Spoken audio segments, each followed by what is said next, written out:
Olá a todos mais uma vez, é um prazer estar aqui com vocês novamente para o podcast Leis e Negócios, um podcast da Lopes e Castelo, Sociedade de Advogados.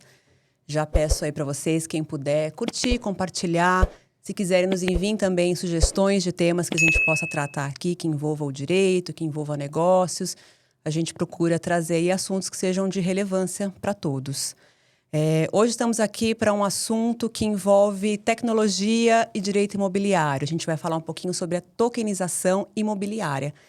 E para falar sobre esse assunto, a gente tem a honra de receber aqui uma pessoa que tem muito conhecimento sobre o assunto, que é Andrei Guimarães Duarte. Tudo bem, Andrei? Tudo bem. Seja bem-vindo ao Obrigado. podcast. É um prazer. Que bom. O Andrei é vice-presidente do Colégio Notarial do Brasil, seção São Paulo, né? Diretor do Colégio Notarial do Brasil, Conselho Federal. Uhum. E atualmente é titular do 4º Tabelião de Notas de São Bernardo do Campo, há 10 anos já, né, Andrei? Em São Bernardo, uns 11. 11 já. Bastante tempo. Mais. 2011, 2010, eu acho que mais, 16. Hein? 16 anos? 16. Olha aí. E, Andrei, antes da gente entrar aí nessa temática da tokenização imobiliária, como é que surgiu aí esse seu interesse na área imobiliária? Como é que você saiu da faculdade de Direito e foi parar como titular num cartório de notas? Sandra, meu caminho é tão tortuoso, mas... mas a gente adora histórias tortuosas. Vamos lá. Eu me formei em Santos. Em Santos. Advoguei uns 4 anos, mais ou menos. Tenho uma experiência na advocacia. Adorei advogar. Acho que te dá uma visão mais ampla e da relação com o cliente e tal, que é difícil. Isso me ajudou muito no tabelionato. Eu fui delegado de polícia aqui em São Paulo. Em São Paulo? Saí da faculdade focado em direito penal. Olha. Então, é curioso, né? Em penal. Em penal, ou seja, completamente diferente do que eu me estabeleci depois. Uhum. Fiquei 1 ano e pouco, quase 2, aí como delegado e prestei concurso para tabelionato em 2004. E passei. Então, quer dizer, e uma área que aí é completamente diferente, né? Direito civil puro. Então, por isso que eu falo que é um pouco tortuoso. Eu saio do padrão. Né? Eu saio bem do padrão. Você experimentou, assim, mundos opostos, né? Mundos opostos. Adorei a polícia também. É uma atividade... como posso dizer, desprestigiada injustamente. Falta estrutura e tal, mas é uma atividade assim que no dia a dia você vê a produção de efeitos mesmo assim na população. Mas parece não que é como enxugar gelo, né? Como enxugar gelo. E se não tem uma boa estrutura, às vezes como aí enxugar dificulta. Gelo, que tem delegacias em São Paulo com 16, 20 mil boletins de ocorrência ano, então assim, é gigante. Mas não era a minha praia mesmo. E prestei esse concurso. Um amigo meu passou num concurso anterior, despertou o alerta. Eu falei, vou lá, vamos ver o que dá. E tá até hoje? Tô até hoje. Gostei do direito notarial, gostei da atividade, gosto da dinâmica do cartório de notas, que é um pouco concorrencial, né? Você pode escolher o seu tabelião de confiança, um pouco como advocacia. Gostei do direito notarial como um direito de prevenção, de consenso, ao invés da gente... De segurança jurídica, Segurança jurídica anterior, preventiva. E é desenvolvido em outros países, Sandra, e no Brasil não. Né? Eu, quando passei no concurso, não existia um livro. Existia Afrânio de Carvalho e o Walter Seneviva. Eram os 2 livros que existiam que falavam de direito... raspava direito notarial. E na Europa, França, Espanha, Alemanha, existe cadeira de direito notarial na faculdade. Olha. A cadeira de direito notarial em Coimbra, em Portugal, tem quase 200 anos. E aqui é despercebido. E eu gostei muito dessa questão do direito preventivo. Extrajudicial, né? E o Brasil é muito processualista, né? Você sai da faculdade, você estuda tanto o processo, tudo que é um instrumento, né? E você não estuda matéria. Eu, como advogado, erroneamente, eu achava que meu serviço acabava quando eu distribuía a petição inicial. Né? Você distribui e fala, fiz aqui minha parte, só agora vamos esperar. Só aguardar o juiz fazer o resto, né? E não é, né? Tá longe disso. Então, eu vi o direito notarial, é um pouco como amigos dentistas falam, tratamento de canal, tá doendo, você abriu, para de doer. O direito notarial é um pouco isso, porque as partes estão ali, de repente, você resolveu. Você resolveu. Ó, tá feito e tal. E mais econômico, né? Mais econômico, mais do célere. Que judicializar, mais rápido, mais econômico. Menos carga emocional, né? Do que o processo em si. E ajuda muito no processo na questão de você deixar o judiciário para situações em que o conflito é inevitável, né? Que não tem acordo, Não né? tem acordo, o conflito é inevitável. E aí a estrutura se volta para isso, vai ficar mais eficiente. Então a gente tenta auxiliar nesse sentido. Legal, bacana, ótimo. É uma coisa que lá no escritório a gente tenta fazer as pessoas abrirem a cabeça, né, para essa questão do extrajudicial, né? Vamos evitar, vamos ver se a ação realmente é necessária. Sim. Às vezes as pessoas estão com os nervos à flor da pele, né, pessoal, mas vamos colocar, né, na ponta do lápis. É isso. Né? O que para você vai atingir melhor o objetivo que você precisa? Lembrando de clientes, acompanhando uma experiência da vida, assim, você vê que o processo não larga a pessoa. Não. Então ele acha assim que, eu vou processar aquela pessoa. Cara, você está comprando um carrapato em você, que esse processo não vai te largar. Você vai pensar nele direto, você quer isso? Você não vai virar a página. O não processo vai ser não rápido. te permite virar a página. Então você vai olhar no retrovisor todo dia. E às vezes, quando olha no retrovisor, não anda para frente, né? Então, a pessoa tem que pensar bastante. Custo, exatamente. O custo é alto, emocional, sentimental, né? Agora, entrando um pouquinho já no nosso tema, que é a tokenização imobiliária. Uhum. Eu, como advogado, sei da dificuldade que já no papel de trazer uma garantia para as negociações, né? E agora tem essa possibilidade de tokenizar um imóvel ou parte de um imóvel. Sim. Esclarece para a gente um pouquinho o que é essa tokenização? Como que ela funciona? Eu posso, então, assim, falar um pouco da tecnologia em si? Isso. Então, só assim, de forma mais clara para a gente, né, entender ali como é que funciona. Vamos lá. O token é uma tecnologia baseada em criptografia, onde você torna único determinados dados, determinado documento. Ou seja, você fecha e ele se torna único. Por isso, ele é importante na representação de uma coisa. Então, por exemplo, de uma propriedade, de uma foto. Então, ele torna aquilo único, né? Por isso que a tecnologia até nasceu e nasce do NFT, que é o token não fungível. Por que não fungível? Porque ele é ele, acabou. Então, o token, isso despertou nas pessoas a possibilidade de usá-lo para identificar uma coisa e, a partir dessa identificação precisa e única, no ambiente digital, que tudo é reproduzido, né, reproduzível, você consegue determinar propriedades, em tese, propriedades memoráveis, é uma coisa que eu uso muito, que é uma foto X. Você vai lá e fecha aquela foto, criptografa, vira um token, e a partir disso você pode fazer circular. Então, essa característica despertou em várias pessoas a possibilidade de usar. Eu quero usar no meu ramo, eu quero usar... não só imobiliário. Não só imobiliário, eu quero usar no meu ramo, eu quero usar para representar valores, né?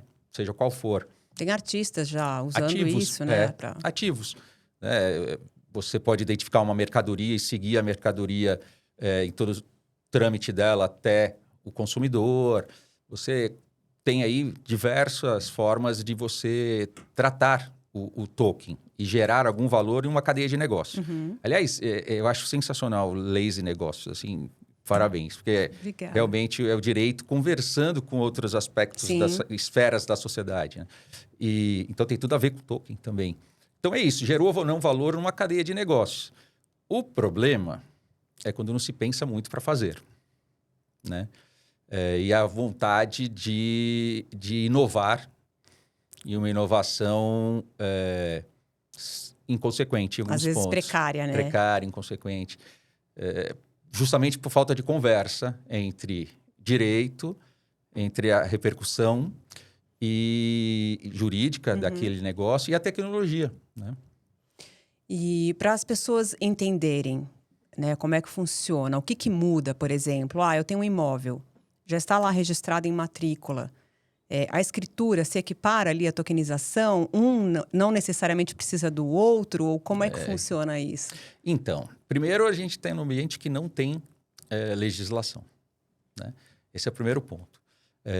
Tem muitas lacunas, né? Lacunas. E a segunda questão é que eu sou um crítico, né? Eu tenho um artigo publicado que eu faço uma provocação que eu chamo o token de contrato de gaveta 2.0. Ótima definição. Porque, na verdade, ele é um direito obrigacional. E assim como no passado as pessoas vendiam o direito obrigacional como se fosse representativo da propriedade, e não era, a pessoa às vezes pegava aquele contrato de loteamento irregular, pegava na mão e falava, você não tem propriedade, está registrado em outro, e esse documento nem é apto a passar a propriedade, né? Usar contrato de banca de jornal, né? E, então, o token mal feito, mal regulamentado, ele também gera a mesma Pode trazer coisa. essa insegurança, né? Então, assim, a gente primeiro tem que trabalhar a questão da informação, a pessoa saber o que ela está adquirindo, né? Então, a primeira coisa que eu vejo errado, como estão tratando a tokenização hoje, é essa questão do gap informacional, né? Do buraco informacional, e algumas vezes com má fé, que é como adquira sua propriedade digital. Não é propriedade. Quando vê, daqui uns anos, a pessoa acha que tem e não tem nada. E não tem nada.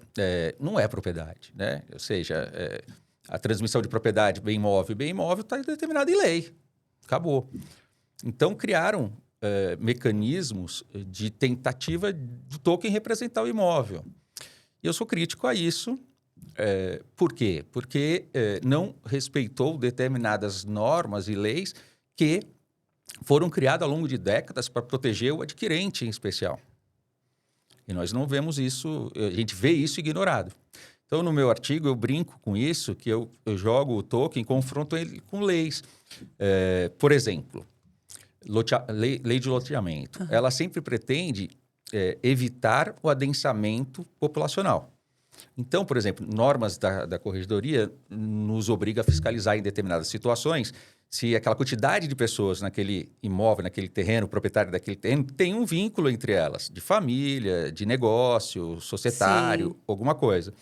Você pega um token e bota 1000 tokens representando aquele imóvel. Você tem, entre aspas, 1000 proprietários. E você verificou se isso gera adensamento? Porque, normalmente, essas situações de múltiplos proprietários em um imóvel só, de um imóvel só, ele leva a uma favelização. Porque eles começam a dividir entre eles de forma irregular. Loteamento irregular. E aqui pode ver que grande número das favelas nasceram de loteamentos irregulares. Então, a lei evoluiu para evitar isso. Para respeitar ali um estudo urbanístico, né? Um planejamento da cidade. É isso. Tudo. E você vê o token, a forma como estão fazendo a tokenização, como vendem hoje a tokenização, ela não pensa nesses critérios. E o que eles vão falar de volta? Não, é um ativo de investimento. Ok, mas ele não é vendido, na grande maioria das vezes, como ativo de investimento, é de propriedade, né? E não é propriedade. Não é propriedade. Não é propriedade. E esclarecendo um pouquinho, porque quando você adquire, né, um imóvel, muitas pessoas acham que o fato de já ter entrado no imóvel, tá com a chave, tá pagando conta, já sou dono, já sou ali, sujeito de direitos e obrigações. E não é bem assim. Precisa estar na matrícula, na escritura, constando que você é o dono. Sim. Né? E aí muitas pessoas acham que, ou não sei se acham, ou lidam com esse tipo de propriedade de forma muito precária, né? Vou adquirir, não procuro puxar a certidão, não procuro ver se quem está vendendo tem dívida, se tem empresas. Não faz ali um dossiê, né? Um due diligence. É isso. Na aquisição. É isso. Né? E aí, no caso da tokenização, uma das questões que eu acho que muitas pessoas se perguntam é isso que você falou um pouquinho aí. Ele é é como se fosse um direito que você tem. Obrigacional. De um imóvel. Você não está na posse dele, você tem um direito a uma cota. Você tem, a tokenização, ela gera ali como se fosse uma relação condominial entre os proprietários? Então, vamos lá. Eu vou fazer só uma ressalva a essa sua colocação. Não é nenhum direito à posse, nem um direito sobre o imóvel. Esse é o problema. Na verdade, é uma relação obrigacional que ele tem com o gestor do token. Vou te dar uma estrutura que é usada por algumas tokenizadoras. Eles vendem o token representativo de um imóvel e estabelecem uma relação contratual com quem está adquirindo. Nessa relação contratual tem uma série de deveres e obrigações. Por isso que eu não posso falar que eu submeto todas as regras condominiais, não sei. tem uma série de obrigações. Uma delas é que essa empresa fica custodiante do token. Normalmente, essa empresa tem a propriedade daquele imóvel tokenizado. Então, ele fica na matrícula do proprietário e submetido a direito obrigacional perante quem comprou o token com ele, com determinadas circunstâncias e condições estabelecidas em contrato. Então, você tem uma relação contratual com a empresa e nenhuma relação com o imóvel. É como se fosse um fundo imobiliário, né? Como se fosse um fundo imobiliário. Se as pessoas tiverem plena consciência de que é uma relação de investimento, representante de um ativo contra, entre aspas, uma determinada empresa, ok, você faz o que você quiser com o seu dinheiro. Agora, se você passa isso para frente e coloca até em marketing que isso é uma propriedade e vai te dar um direito ao imóvel, não vai te dar. Não vai. Não vai te dar. Vamos lá, um caso drástico. Os exemplos drásticos às vezes elucidam. Se essa empresa falir, se esse imóvel for hipotecado, se for penhorado, se esse imóvel gerar danos ambientais, no meu artigo eu também trato disso, não observa nenhuma norma ambiental, gerar danos ambientais, quem é responsável? É a empresa, entre aspas, né?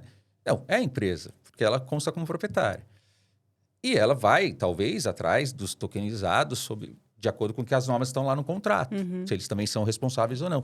Ou seja, você cria uma barreira entre o imóvel e o seu pseudo-proprietário, né?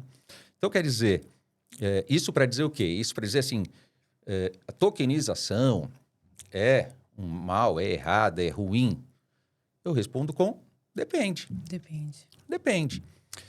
A forma como a maioria está fazendo porque ela não traz segurança jurídica. Não traz segurança jurídica. Ela tem potencial? Tem. Agora, quando a gente trata de tecnologia, Sandra, eu acho muito legal a gente falar que a tecnologia é muito curioso como quem vive na tecnologia acha que ela é tudo. Para tudo, né? Para tudo, é ótimo, é sensacional, é a panaceia. Eu lembro quando saiu a blockchain, nossa, ia curar o câncer. Sim. Né? Só falava disso. Todos os eventos eram 1000 painéis sobre blockchain. Até agora não chegou a isso. Viram onde ela agrega valor, onde não agrega. Por que eu falo aqui, nesse sentido? A primeira tecnologia, ele tem que entender que ela tem que ser regulamentada, regulada. Tecnologia sem regulação é destruição. Senão vira terra de ninguém, né? Terra de ninguém é destruição. Né? Assim, só vai causar mais mal do que bem. Então, primeiro, você tem que ter 3 pernas numa determinada inovação: tecnologia, regulação e modelo de negócio, para saber se aquele modelo de negócio é sustentável ou não. Né? Isso é mais do ponto de vista do empreendedor.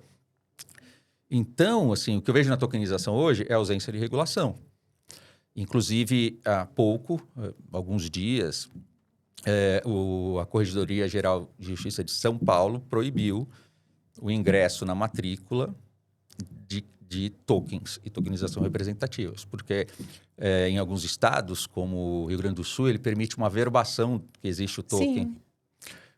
Que foi proibido justamente porque não Então, tem deu um passo atrás aí, né? Porque não tem nenhuma relação com o imóvel. Não tem nenhuma relação de direito real para entrar na matrícula. Os direitos reais são ali números clausos, né? São esses. Então, para entrar na matrícula, precisa ter previsão. E não tem. Então, foi a posição da Corregedoria de São Paulo. E, inclusive, como é curioso, às vezes entra na matrícula um negócio desse, ele tira o imóvel de circulação econômica. Né? Pode Porque se ali, eu puxar a matrícula e falar... O que é isso? O que é isso? Você começa a assustar. Não conheço, melhor não me envolver com isso. Nem quero entrar nisso. Né? Esse imóvel eu não quero mais, é achar outro. Exatamente. Então, você pode ter um efeito inverso. Né?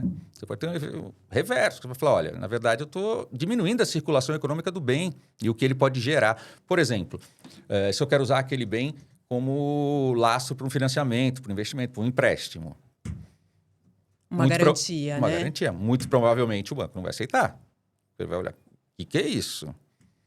O que isso me alcança, se eu precisar executar a garantia? Então, assim... Qual a liquidez disso, disso? E por isso que eu até lembrei do nome do podcast por causa disso. As esferas têm que se conversar, você tem que saber que o direito causa impacto econômico, você tem que saber que a economia precisa do direito, Os resultados por segurança práticos, jurídica, né? você precisa resultado social, ou seja, as esferas têm que se conversar, nada é estanque no seu mundinho. E a tecnologia precisa conversar e a tokenização ainda não conversou. Não conversou. Ainda E não começou conversou. até essa história com criptomoedas, né? Uhum. Que começou lá atrás e até hoje não é algo que está normatizado como deveria. Tem muitas lacunas ainda. É um caminho que às vezes parece que vai andar e aí parece que não vai dar muito certo porque precisa, sei lá, de um espaço muito grande, mineração, né, das Ela criptomoedas. não consegue ser meio de pagamento porque demora até validar todos os Não nós tem da blockchain, não tem regulamentação aqui no Brasil, pelo regulamentação. menos. É pouco, né? Escassa a É regulamentação. pouco e vai atrás dos efeitos, né? Não tenta estabelecer uma estrutura. Então, assim, novamente, precisa parar e pensar antes de colocar na rua. Né? E você enxerga um cenário que, olha, para fazer tal coisa, eu recomendaria tokenização imobiliária.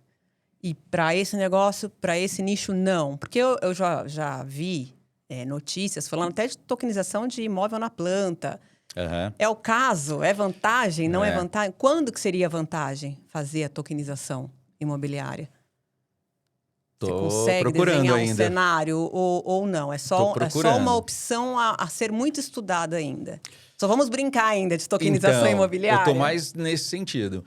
Sim, tem empreendimentos que lançam com essa... Mas eu vejo muito um viés de Para marketing. atrair, né? Para atrair de marketing, né? Eu vejo também gente como tecnologia, lança tecnologia baseada em blockchain. E você vai ver, não muda nada, é só marketing. E a gente pega uma sociedade muito que não estuda, né? Que não se aprofunda nos temas, né? Aí acha, não, quero investir. Ai, que lindo esse nome. Nossa, Tokenização legal, né? Eu imobiliária. tenho um token do Quero ser apartamento. inovador. Exato. E você não sabe o alcance.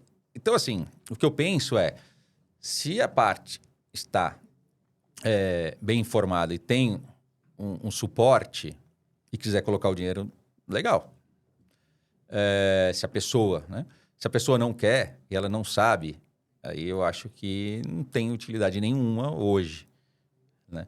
Então, precisa ver principalmente esse lapso de informação, entender o que ela está adquirindo, né? Assim como, vamos lá, mal comparando, assim como uma propriedade timeshare. Você não tem uma propriedade pura daquele apartamento, você vai usar com determinadas condições que estão no seu contrato. E para determinados fins, Para né? determinados fins. Você não, agora eu quero morar lá. Você não vai. Não vai. Então, você tem que ter conhecimento do que você está adquirindo. E no token ainda não há esse. E em algumas situações há uma indução para que a pessoa não entenda. Como nesses casos de chamar de propriedade. Entendeu? Você pode ter propriedade do token. Ou de vender como uma oportunidade, né? Você não tem dinheiro ainda para adquirir o imóvel, você pode adquirir parte do imóvel pela tokenização. Sim. Por exemplo, olha como tem coisas que você tem que descer a vertical, né? Ou seja, eu tenho um token desse imóvel, tá? Qual o impacto dele na legislação inteira? A gente estava falando de um apartamento, tá? O proprietário do apartamento tem relações de deveres e obrigações e direitos com o condomínio. Aquele apartamento tem 1000 tokens. Quem tem, então, essa... Quem manda no imóvel? Quem manda no imóvel? Quem é responsável? Quem pode exercer seus direitos de condômino? Quem está na matrícula, então, é a empresa. Né? 1000 pessoas? 1000 pessoas o condomínio quer? Que tem 1000 proprietários entrando e saindo daquele imóvel. Então, tem uma série de questões, tanto práticas quanto legislativas, que você precisa descer a vertical e ver onde ele vai impactar. E o mais curioso eu gosto muito de história. Você estava falando da criptomoeda, eu li há pouco tempo um livro sobre dinheiro, a história do dinheiro. E a tentativa de fazer dinheiro privado existiu desde Roma, na Idade Média, várias vezes. E a criptomoeda é novamente uma tentativa de fazer um dinheiro privado. A mesma coisa vale para o mercado imobiliário. Você tem que entender a história daquele instituto, por que ele surgiu, o porquê que a lei de loteamento surgiu. Por quê? Porque os loteamentos eram vendidos que nem água. A pessoa pegava um papelzinho de contrato de banca de jornal, né? Não tinha nenhum tabelião para ilustrar, porque a primeira coisa que eu ia falar olha, E eu Você já não pode peguei fazer casos isso. assim que deu até dó, Andrei, da pessoa, porque Perde, Sandra. comprou lote e assim, aí foi questão de não procurar lastrear o que estava comprando, né? Comprou lote que foi vendido para diversas pessoas e aí não tinha documento válido, não tinha nada escriturado, não tinha Contratinhos de nada. gaveta. De gaveta. Diversas pessoas, todas com contratinho de gaveta, achando que são proprietários daquele bem. Então, assim, a evolução foi isso, Sandra, para evitar essas situações. Trazer segurança, né? Você vê mudanças na lei de corporação. Desde a época da Encol, foram criados mecanismos para dividir, separar aquele empreendimento do resto, para a pessoa saber que ela vai ter... Ou seja, são mecanismos de proteção que foram criados ao longo de um tempo com uma razão de ser. Você quer acabar com esse mecanismo de proteção? Legal, mas vamos estudar, né? Acha ele desnecessário? Ok. Né? Eu brinco que burocracia as pessoas, virou xingamento, né? Sim. E burocracia é uma forma de organização de serviço. Se ela é demais, ela é ruim. Se ela é de pouca, ela é ruim também. Então você tem que saber né? o porquê. Não traz segurança. Não traz não segurança. Você pede tem que saber nada. o porquê daquele pedido, daquele procedimento. Então, assim, vale a gente ir atrás, entender o porquê e saber as consequências e criar algo forte, estruturado, né? Eu acho tem umas coisas que a gente perdeu, Sandra, aqui, por exemplo, a importância da formalidade. Porque um caso... Eu não sou religioso. Um caso pessoal. Eu devo ter casado 20 dias antes no civil do que no religioso. Não sou católico e fui casar na igreja. No casamento civil, eu dei um beijo na minha mulher e foi para cada um para sua casa. Super romântico. Super romântico, acabou. Né? Ó, legal, vamos esperar casar. E eu, como não religioso, não católico, me senti casado na igreja. Por quê? Cerimônia. Cerimônia é marco, protocolo, é pensamento, né? Você para, você medita, aquilo faz você pesar, aquilo te dá uma carga. É onde se tornou público para a sociedade, né? Aquilo todo te dá mundo uma ali. carga, você pensa, olha, agora o negócio é sério. Eu fico imaginando esse fetiche por tecnologia, eu fico imaginando compra e venda imóvel num clique. Pelo WhatsApp, né? O cara tá no banheiro, clique, vende meu imóvel. Aí eu falo assim, cara, coisas importantes da vida têm que ser pensadas. Tem que ser ponderadas. Como quem já perdeu token, né? Como quem já perdeu token. De criptomoedas. Milhões. Meu Deus do céu. Milhões. E você vê esse fetiche levando a essas ideias. Eu fico imaginando, ok, apertei, nossa, não era isso. Sou proprietário agora, o que eu faço? Não ia vender esse imóvel, nossa, vendi. Por que o tabelião lê o contrato? Porque a gente quer fazer a pessoa ficar pensando naquilo.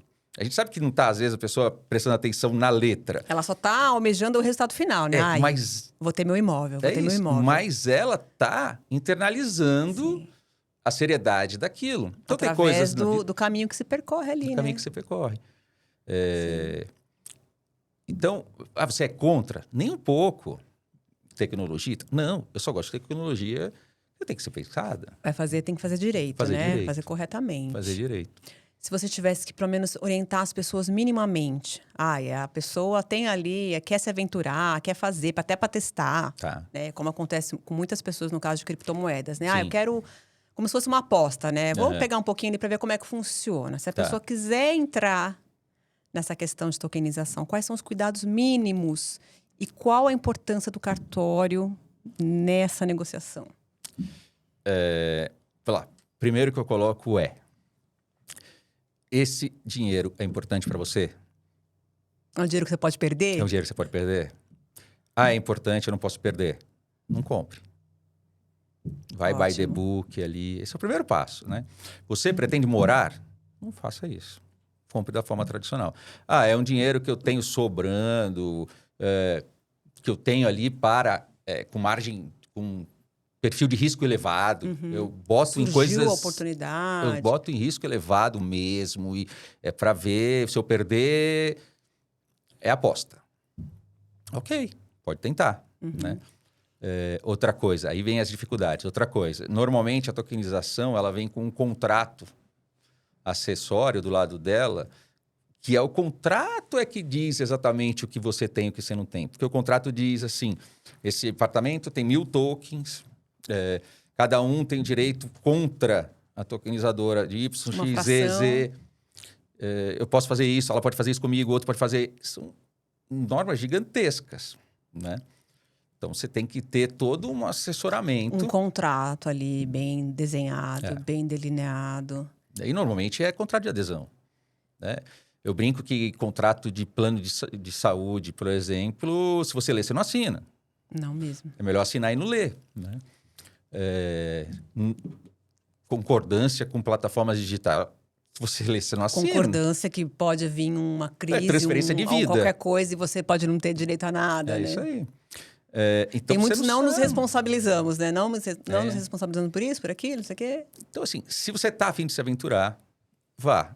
Se esse valor é importante para você, tanto do ponto de vista da tua carteira de investimento, quanto do ponto de vista da sua vida pessoal, não vá. Se você tem sobrando, pode tentar e ver se aquilo tem uma valorização ou não, né? Então, dois caminhos que a tokenização pode andar. Ela pode ser regulada como uma propriedade. E aí, nesse sentido, eu acho que a gente tem que manter as formalidades que já existem, né? Que é escritura pública, registro de imóveis. Os cartórios estão se modernizando muito, né? Você tem a nossa plataforma aí, notariado, que você faz um monte de coisa. Está em desenvolvimento uma escritura que a gente chama de Smart Escritura, que, na verdade, vai trabalhar essa questão de smart contracts dentro do nosso serviço. Então, vai seguir o caminho de uma imobiliário, né? Do direito imobiliário. Legal. Vamos seguir o que existe, porque existe por um motivo, né? Ainda que possa ser aperfeiçoado. Vai seguir como investimento? Aí nós temos várias questões. É valor mobiliário? Está submetido a CVM ou não? Né? Posso negociar isso livremente num balcão, no marketplace que eu quiser ou não? Estou submetido à bolsa ou não? Ou é de balcão? Ok? Né? Porque senão, o que não falta é investimento na rua de vamos construir um prédio juntos, tal, né? Tem que saber o que está. Então, qual caminho vai seguir? Seguindo qual caminho? As consequências. Então, para a pessoa, tem que ser muito ela marginal. Tem que ter minimamente um conhecimento. Minimamente um conhecimento. Para não ser minimamente enganado nesse negócio, né? E eu também, outra coisa que eu costumo apontar é assim, quando a gente faz uma norma, nós não fazemos só para São Paulo, capital, né? Aqui, ótimos advogados, todo mundo tem assessoramento, todo mundo tem acesso à informação, mas você vai lançar uma tokenização que pode ser usada em São Paulo, onde na Faria Lima todo mundo entende ativos, e pode ser usada no interiorzão do Brasil, onde a pessoa não tem noção de ativos e de direitos sobre aquele ativo e tal, você vai causar problemas em outros lugares, né? Então, até para formar esse conjunto legislativo aí que trata do assunto, tem que ter vários cenários em mente, né? Vários cenários. E, assim, volto à questão da informacional, né? Que a pessoa tem que ter uma maturidade de informação para que ela tomar uma decisão como essa. Então, aparentemente, eu vim falar de tokenização e eu só estou metendo pau na tokenização. Exatamente, Andrei. Então... Mas isso é bom, porque alerta as pessoas. Porque Sim. tudo que vira, às vezes, uma palavra diferente, vira um pouco moda. Né? E aí, os espertos se aproveitam da falta de conhecimento das pessoas para tirar a vantagem disso. Sim. E, assim, é o que eu sempre procuro alertar os clientes na questão imobiliária. Você vai comprar... É muito comum eles ligarem. Doutor, dá uma olhadinha no contrato só para ver se está tudo certo. Não, como assim só dar uma olhadinha? Eu vou ter que ver o contrato, eu vou ter que ver se você já pegou todas as certidões possíveis para você averiguar se tem lastro, se a pessoa é idônea e tudo mais. Agora, imagina uma coisa... Se casa com o seu perfil. Exatamente, se casa com o perfil. Agora, uma ferramenta tecnológica nova... que você não está ali vendo exatamente o que você está comprando. Não é tangível, eu diria assim, né? Você está comprando parte de um direito, você não está adquirindo, você não vai ter posse. E nem juridicamente tangível, porque você não tem previsão legal nenhuma. Então, toda a consequência está no contrato. Naquelas 1000 cláusulas que vêm junto. E aí você vê muitos querendo se aventurar como se fosse comprar o pão na padaria, né? É isso. E a importância dos bens da vida que levam você a tomar mais cuidado ou não, né? Então, assim, você é contra? Não, eu acho que sim, há espaço como do token como uma ferramenta tecnológica que pode sim melhorar diversas questões da esteira de aquisição do imóvel e tal. Mas regulado.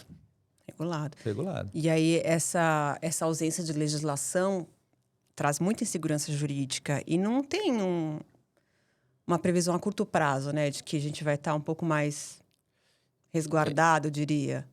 Eu tenho um projeto de lei sobre criptomoeda, que ali esbarra. Tem alguns projetos tentando regular partezinha, mas eu acho que neste mundo, nessa complexidade, precisa de ser um projeto específico. Muitas coisas talvez a gente possa ter como um paradigma, né? E aí, para tudo. Você pega o Código Civil, você vai achar ali alguns artigos para trazer aí para tokenização, porque é a propriedade, né? Compra e venda. Acha, sem dúvida. E principalmente obrigacional. Ou seja, toda relação. As pessoas têm que saber que quando elas pegam um caminho jurídico, elas estão comprando pacote. Outra situação também que, usando como paralelo, holding.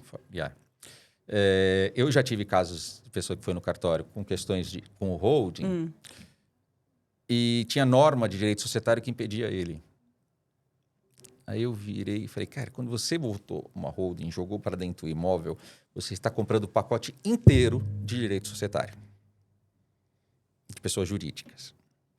Às vezes você pode esbarrar. Quando a pessoa usa só para separar o patrimônio, deixar ali, não. Mas se a pessoa realmente tem como um negócio e tal, você vai esbarrar em algumas coisas. Você pode esbarrar em algumas coisas. Se tiver uma desavença, tem forma de solução diferente do direito de propriedade do condomínio, né? Entre coproprietários. Ou seja, você compra um pacote de um regime jurídico.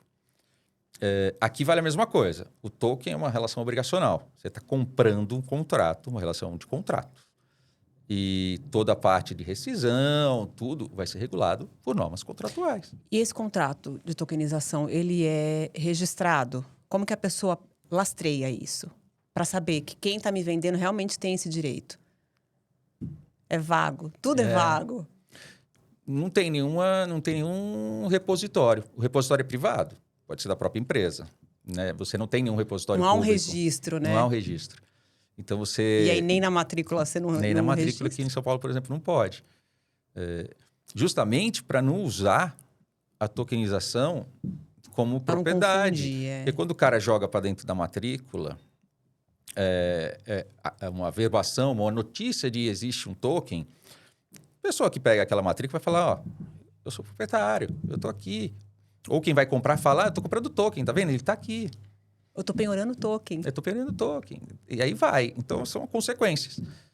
E não existe nenhum registro. Por isso que eu acho que a corregedoria chegou, não. Ó, está confundindo mais do que esclarecendo. Sim. Tira de lá e deixa as pessoas tratarem onde tem que ser. Pode registrar em títulos de documentos para produzir determinados efeitos. Ok, mas não existe uma previsão legal que gera consequentes efeitos jurídicos. E aí os cuidados podem ser os mesmos, né? Pesquisar os dados de quem está vendendo, de quem tem o direito, ir na matrícula, ir na matrícula, saber se aquela pessoa, a oferta do token, tem alguma relação com o imóvel. Ou se o próprio imóvel já não está comprometido de alguma forma. Também. Vale... Ainda que não atinja... Pode ter imóvel arrolado. Sim. Ainda que não atinja o imóvel, mas em tese, porque a relação é obrigacional, mas em tese você está se lastreando no imóvel. Então, vai atrás do que tem o imóvel. Se a pessoa que está vendendo o token não tem nenhuma relação com o imóvel lá formal, provavelmente é um estelionato. Então, tem que ficar esperto e com mais cuidado.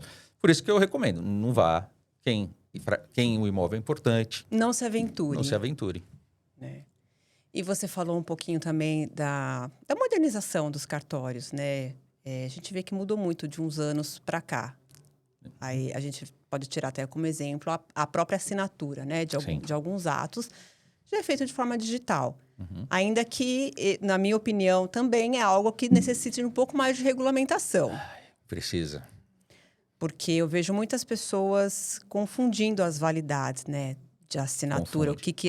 Qual é a assinatura digital válida? Qual que é que não é tão válida assim? Qual que pode te trazer um problema, uma nulidade? Sandra, você está falando uma grande verdade. Não é? É. Então, tem muita gente que ainda confunde ou está fazendo um negócio de forma precária.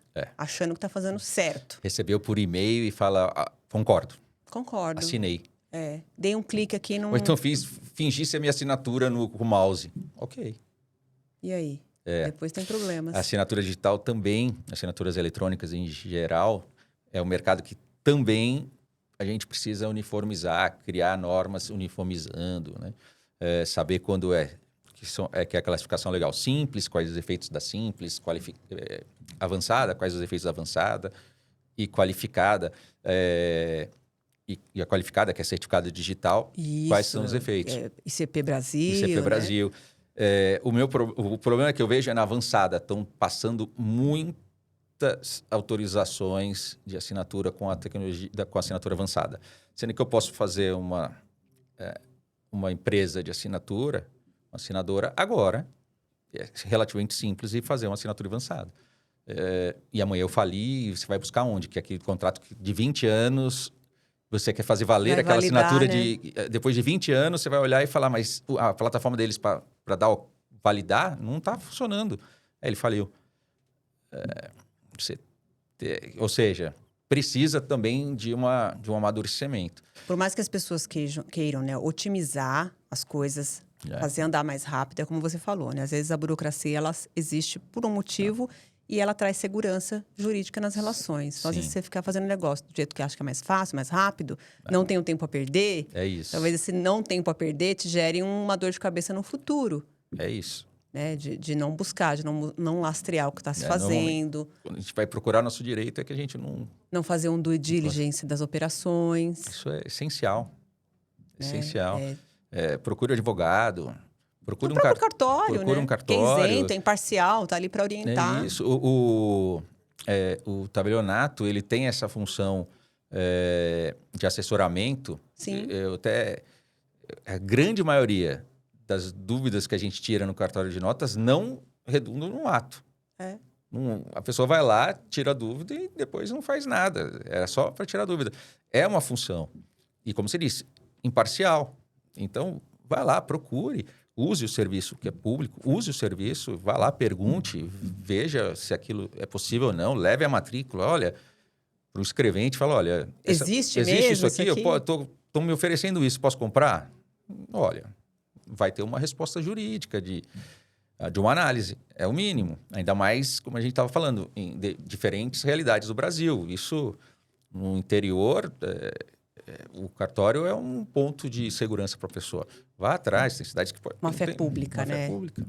Eu vi esses dias até que já tem não sei se é um link na internet, você tem um mapa ali de uma região, você consegue até, através desse mapinha, identificar o que é matrícula ali, que matrícula que é. Sim. Os registradores de imóveis, que é através da entidade deles, chamada ONR, Operador Nacional do Registro, que é uma entidade semipública com o CNJ, evoluiu muito nesse sentido de busca da matrícula eletrônica, de localização de imóvel.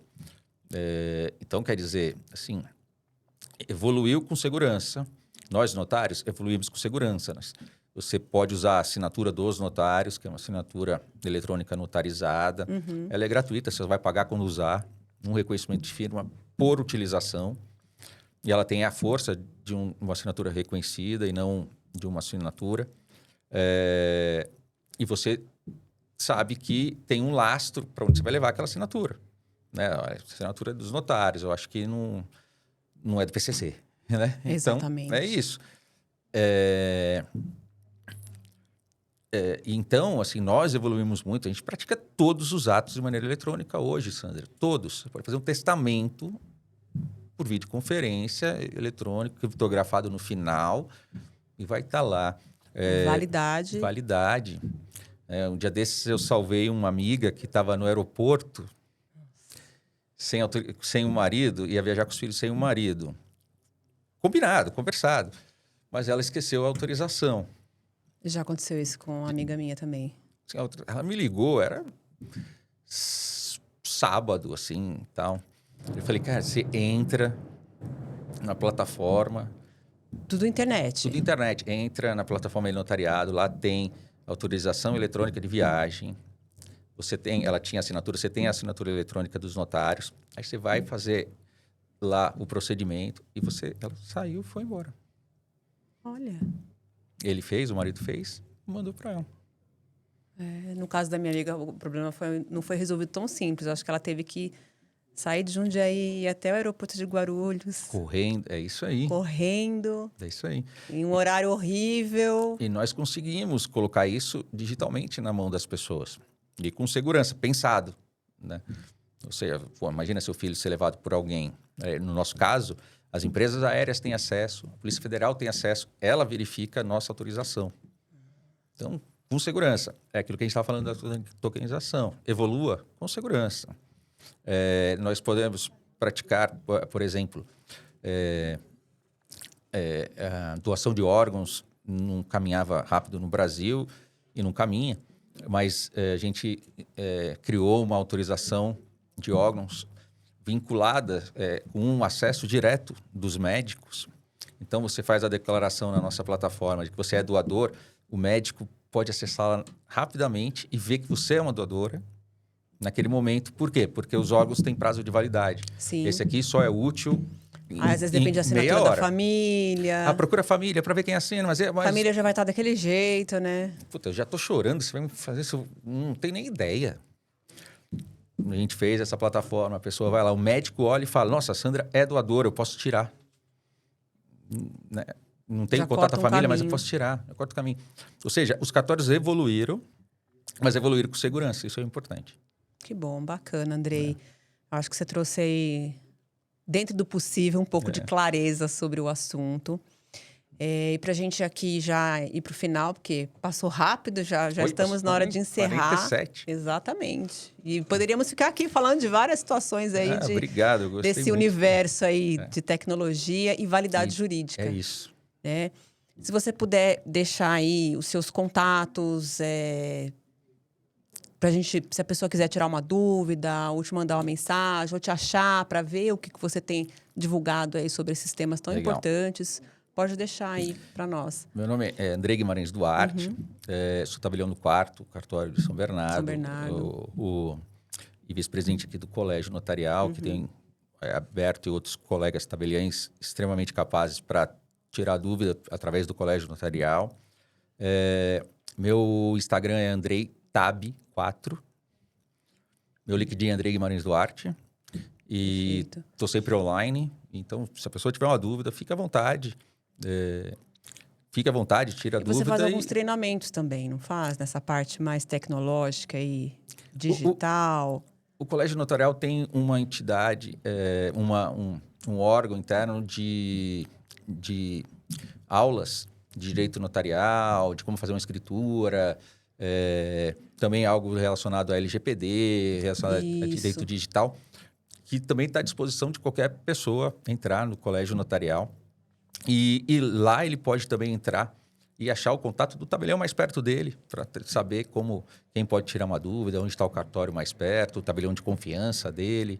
Então, procurem o cartório de notas. Procure informação, né? Procure informação, procure o cartório de notas.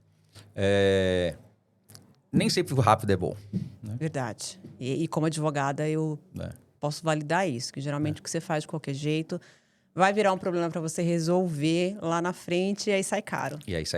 Né? Porque aí você vai precisar, às vezes, judicializar, vai demorar. Né? Às vezes a pessoa não vê uma urgência no que está fazendo ali naquele momento, mas aí depois dá errado, é para ontem, né? E assim, é curioso, né? É rápido causar o problema. Mas é demorado solucionar o problema. Exatamente. A gente vê muito isso no cartório. Quero vender. Não, quero vender agora, já tem um comprador. Vejo muito isso no cartório. O cara deixa de registrar. Aí aparece no cartório, estou comprador agora. Cara, tem 3 inventários que vocês não fizeram. Exatamente. E agora? Tem que achar todos os herdeiros. Aí eles acham que o advogado vai fazer um milagre, não é bem isso, assim, né? Aí a gente vai pedir um milagre no cartório. Vamos jogar para frente. Mas demora. Tem solução? Sim. Tem, mas demora. Mas o problema é rapidinho, né? Não, o problema é rapidinho. O problema é rapidinho. Muito obrigada, Andrei. Foi uma honra te receber aqui. Eu acho que tem outros assuntos, talvez, que depois a gente possa sentar para conversar também, que eu acho que são temas relevantes, né, para trazer informação para as pessoas. Muito obrigada a todos por nos assistirem. Até a próxima e até mais. Obrigada. Obrigado.